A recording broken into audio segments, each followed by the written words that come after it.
le contrat de travail en droit congolais et les impératifs légaux lors de la rupture. Dans la République démocratique du Congo, RDC, le Code du travail, ordonnance loi numéro 016-2002 du 16 octobre 2002, régit la relation entre employeurs et travailleurs. Ce cadre juridique vise à protéger les droits des travailleurs tout en définissant les obligations des employeurs.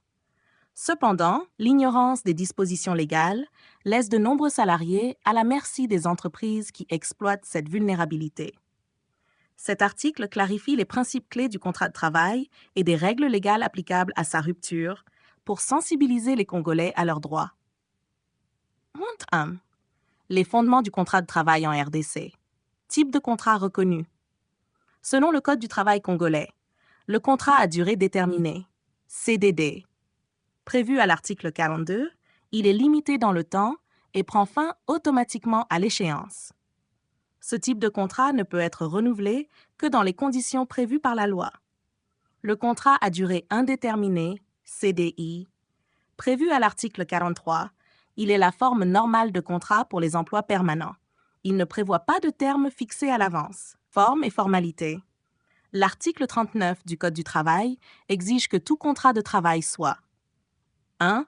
Établi par écrit et signé par les deux parties. 2. Déposé auprès de l'Office national de l'emploi dans un délai de 15 jours suivant sa signature. Un contrat verbal est toutefois valable si sa durée n'excède pas 15 jours. Article 41.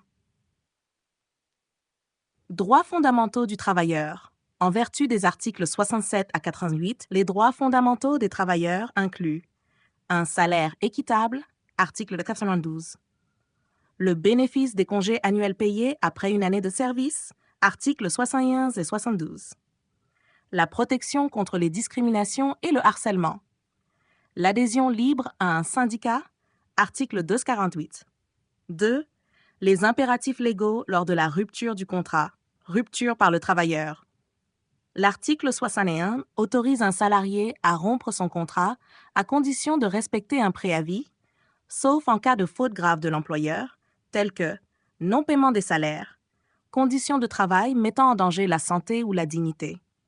En cas de faute de l'employeur, aucune indemnité n'est due au titre du préavis non respecté. Rupture par l'employeur. La loi prévoit des conditions strictes pour qu'un employeur puisse licencier un travailleur. 1. Motif valable. Selon l'article 61, le licenciement ne peut être prononcé qu'en cas de faute grave ou d'inaptitude professionnelle. 2. Notification écrite. Une lettre expliquant clairement les raisons du licenciement est obligatoire. Article 62. 3. Préavis. La durée du préavis est déterminée en fonction de l'ancienneté. Article 63. Indemnité de licenciement. Conformément à l'article 64, en cas de licenciement sans motif valable ou sans respect des procédures, l'employeur doit verser une indemnité compensatoire de préavis, une indemnité de licenciement en fonction de l'ancienneté. Rupture abusive. Le licenciement non justifié ou contraire aux dispositions légales est considéré comme abusif, article 62. Le travailleur peut demander réparation en saisissant le tribunal du travail selon les articles 282 à 291. 3. Règlement des litiges en milieu de travail. Les litiges liés aux relations de travail sont fréquents. Pour protéger leurs droits, les travailleurs doivent suivre les démarches suivantes. Saisir l'inspection du travail. Conformément à l'article 291, cette institution est chargée de concilier les parties, porter l'affaire devant le tribunal du travail. Si la conciliation échoue, le travailleur peut engager une action judiciaire pour réclamer ses droits. 4. Conseil aux travailleurs congolais. Toujours exiger un contrat écrit. Cela constitue une preuve en cas de litige. 2.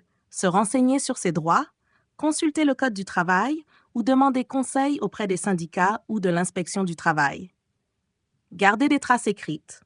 Conserver des copies de votre contrat, des fiches de paie et toute correspondance avec votre employeur. 4. Adhérer à un syndicat. Les syndicats jouent un rôle essentiel dans la défense des travailleurs. Conclusion droit du travail en RDC offre un cadre solide pour protéger les travailleurs. Cependant, la méconnaissance de ces dispositions favorise l'exploitation. Les Congolais doivent s'approprier leurs droits pour mettre fin aux abus. En cas de violation, il est crucial d'agir rapidement et de chercher le soutien des institutions compétentes.